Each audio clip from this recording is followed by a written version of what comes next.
My name is Caroline DiPerna, and I'm a project coordinator for the Bureau of Ocean Energy Management, or BOEM.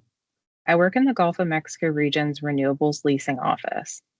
Today, I'm going to provide some general information about the unsolicited lease request process and the non-competitive lease award process. I will also discuss a recent unsolicited lease request from Hecate Energy Gulfwind LLC in the Gulf of Mexico. Although competitive leasing is BOEM's most prevalent renewable energy leasing process, BOEM also allows for the submittal of unsolicited lease requests and non-competitive leasing as outlined in our regulations. BOEM considers these unsolicited lease requests on a case-by-case basis. Areas of the Outer Continental Shelf, or OCS, that are scheduled for a lease sale will not be considered for unsolicited lease requests. BOEM regulations outline the requirements necessary when a company submits an unsolicited lease request. This information includes the requested area, description of the project, its objectives, and how they will achieve their objectives, a general schedule of proposed activities, available and pertinent data and information on renewable energy and environmental conditions, and if available, a statement that confirms the proposal abides by state and local energy planning requirements.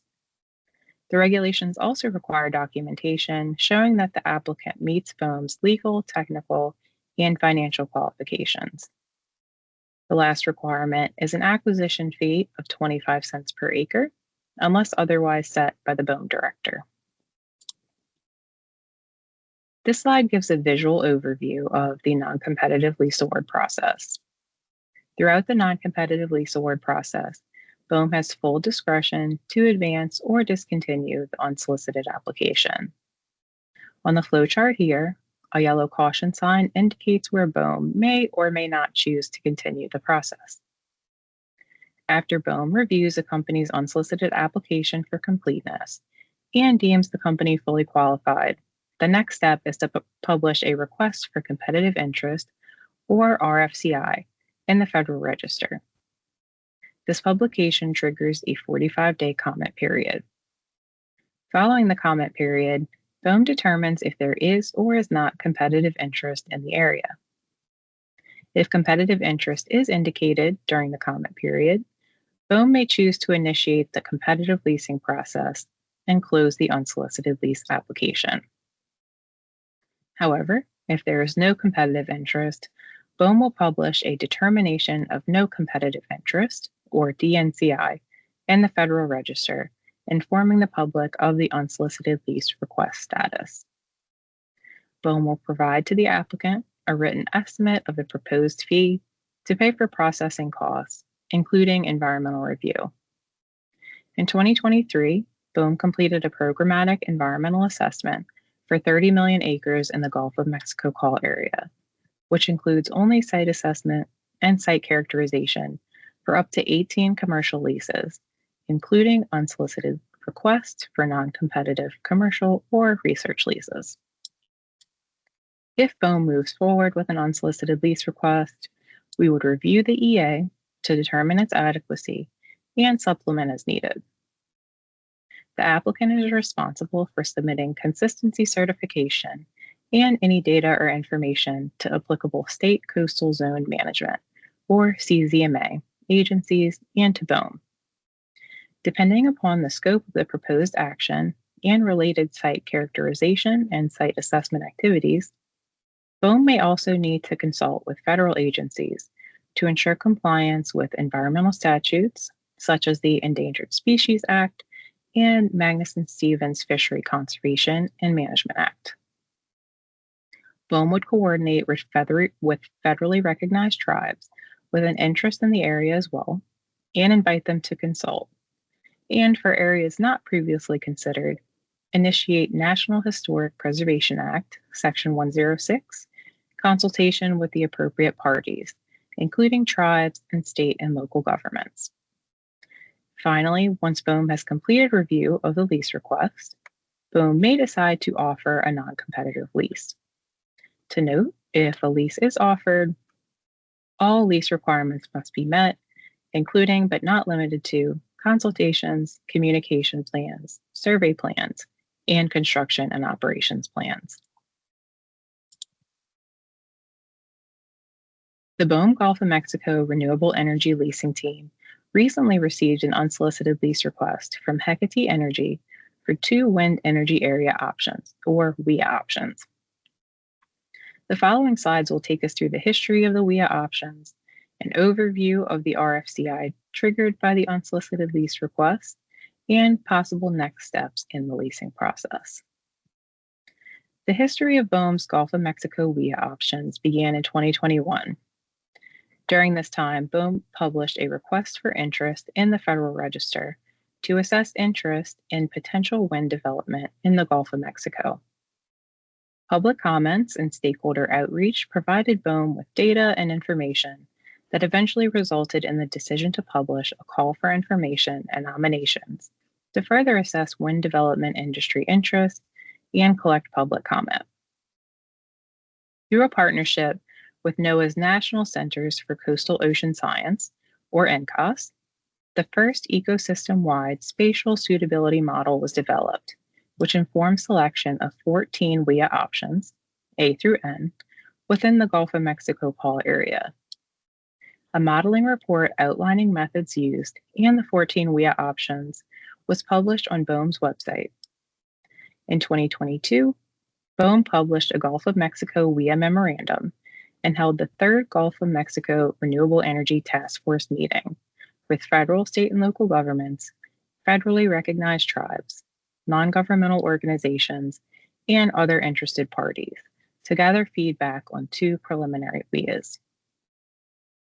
Following extensive outreach efforts and public comment analysis, BOEM winnowed down the preliminary WEAs and announced 2 final wind energy areas, WEAs I and M.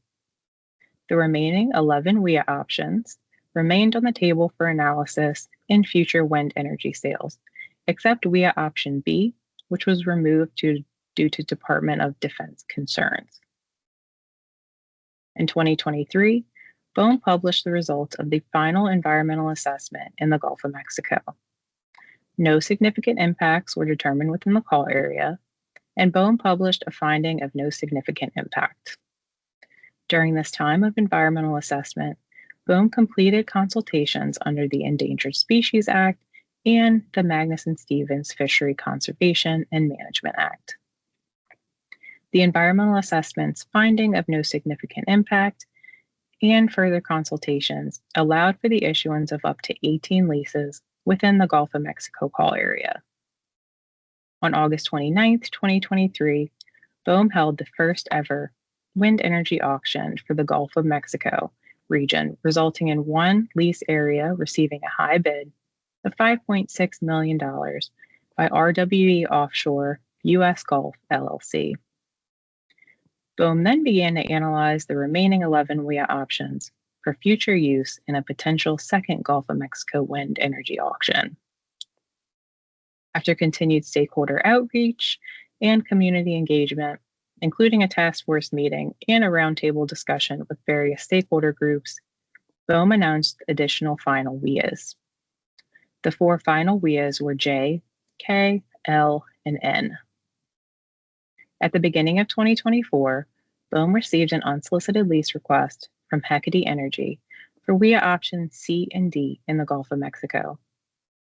Following company qualification and BOEM internal review of the unsolicited lease application, BOEM developed a request for competitive interest that was published in the Federal Register on July 29, 2024. Hecate Energy's unsolicited lease request application expressed interest in leasing WEA options C and D. WEA option C is 74,113 acres, with a distance to shore of 37.3 kilometers. The mean depth across the entire area is 47.6 meters, with a maximum depth of 60.8 meters and a minimum depth of 34.3 meters. WEA D is 68,239 acres, with a distance to shore of 39.8 kilometers. The mean depth across the entire area is 36.1 meters, with a maximum depth of 44.7 meters and a minimum depth of 28.9 meters. Note that because both WIA options are within the Gulf of Mexico call area, the NEPA is complete if the project is within the scope of the environmental assessment. Programmatic consultations under the Endangered Species Act and Magnuson-Stevens were also completed for leasing and some site characterization and site assessment activities. If the lessee's proposed activities are within the scope of activities analyzed by a consultation, reinitiation may not be necessary, but each consultation proposed action must be reviewed independently. Leasing of WIA options C and D have not previously been considered under government to government or Section 106 consultations. On this slide, we have two maps. The map on the left shows the individual blocks for WIA options C and D. Our other map shows WIA options C and D in relation to the final WIAs established in October of 2023 and the first renewable energy lease issued in the Gulf of Mexico to RWE. As part of the unsolicited lease application, Hecate included information regarding their project proposal and design. Hecate's Gulf Wind 2 project proposes up to 133 fixed-bottom wind turbine generators. Each of these wind turbine generators has a capacity of 15 to 23 megawatts. This would result in an overall maximum capacity of approximately 3,000 megawatts. The proposed project will deploy each turbine on fixed monopile or jacket foundation types. After reviewing several points of interconnection, Hecate Energy narrowed its selection to 3 within the Texas and Louisiana areas. Hecate Energy continues to examine 12 other potential landfall locations with paths to 3 designated substations. Hecate Energy proposes 2 possibilities for the export cables. The export cables may run separately from each of the lease areas, or the lease areas may be joined offshore with 1 substation and 1 central export cable. The full unsolicited lease request application from Hecate is available on BOEM's website. In response to the unsolicited lease request, BOEM published an RFCI in the Federal Register on July 29, 2024. We are now within the required 45-day formal comment period. During this time, BOEM encourages the submittal of public comments and feedback on regulations.gov. BOEM is soliciting comments on the RFCI areas, the proposed project, any potential impacts of wind energy development in the RFCI areas, and any competitive interest in the RFCI areas. Regulations.gov makes submitting your comments simple. On the home page, you'll see a search box. Enter BOEM-2024-0039 and click Search. The following page will display a link to the RFCI within the search results section, as well as a comment button. Click Comment, provide your comments in the form, and include attachments if necessary. Once you've completed the form, click the Submit Comment button. After the 45-day comment period, BOEM will review all comments to determine if competitive interest exists within the RFCI areas. So what are the possible outcomes of the RFCI comment period? First, if competitive interest is determined through comments during the 45-day comment period, BOEM has the option to move into the competitive leasing process. This is simply the typical competitive lease award process seen with previous BOEM renewable energy auctions. That includes a proposed sale notice with a 60-day comment period, a final sale notice, and finally an auction. On the other hand, if BOEM determines that there is no competitive interest in the requested area, we will then publish a public notice to the Federal Register called a Determination of No Competitive Interest, or DNCI. This is a brief document informing the public about the status of the unsolicited lease request discussed in the RFCI. Following the publication of the DNCI, There are additional steps for both the company and BOEM before lease issuance can be considered. Per BOEM's modernization final rule, BOEM will be responsible for preparing and providing a written cost estimate of the proposed fee to pay for processing costs, which includes any environmental reviews that BOEM may deem necessary before lease issuance.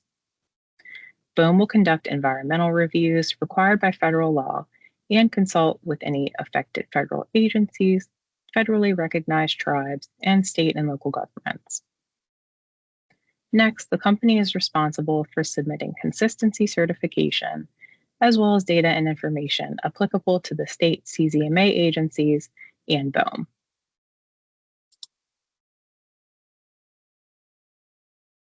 After all requirements have been met and BOEM decides to offer a lease to the applicant, the issuance process follows a similar protocol as seen with competitive leasing. The lessee must accept all terms and conditions of the lease before the lease is issued. If not, BOEM will not issue the lease and will not refund the acquisition fee. As a leaseholder, the lessee must comply with all the terms and conditions of the executed lease. BOEM will send a copy of the lease to the lessee, and within 10 business days after receiving the lease, the company must execute and return the lease and file financial assurance. With the BOEM modernization rule, initial financial assurance is now equal to 12 months' rent. Within 45 days after receiving a copy of the executed lease, the lessee must pay the first 12 months' rent, which is $3 per acre per year. After all these steps have been completed, BOEM will issue a notice of lease issuance to the Federal Register. This graphic shows BOEM's renewable energy leasing process from planning and analysis to construction operations.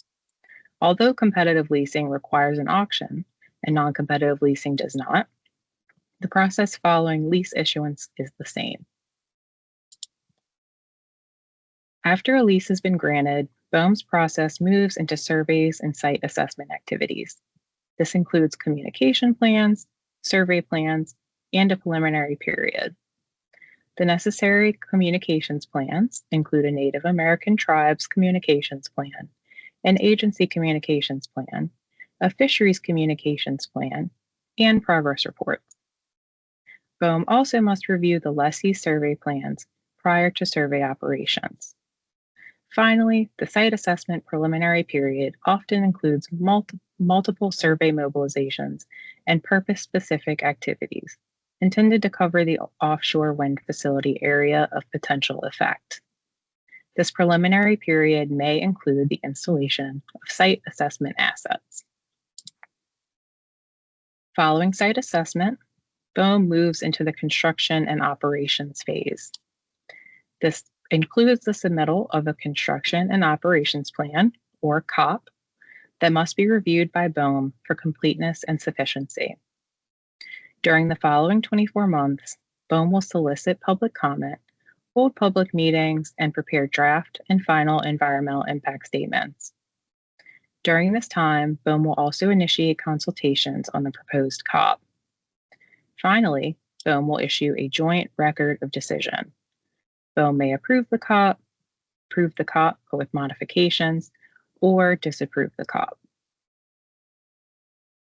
As mentioned earlier in the presentation, BOEM is now accepting comments on the RFCI on regulations.gov. Just a reminder that you can locate the RFCI by searching for BOEM-2024-0039 on regulations.gov. The next web page displays a link to the RFCI within the search results section and a comment button. Click comment, provide your comments in the form, and include attachments if necessary. Once you've completed the form, click the Submit Comment button. Any comments must be received no later than September 12, 2024. Late submissions may not be considered, so please submit your comments as soon as possible. BOEM values your feedback to help us make better informed decisions.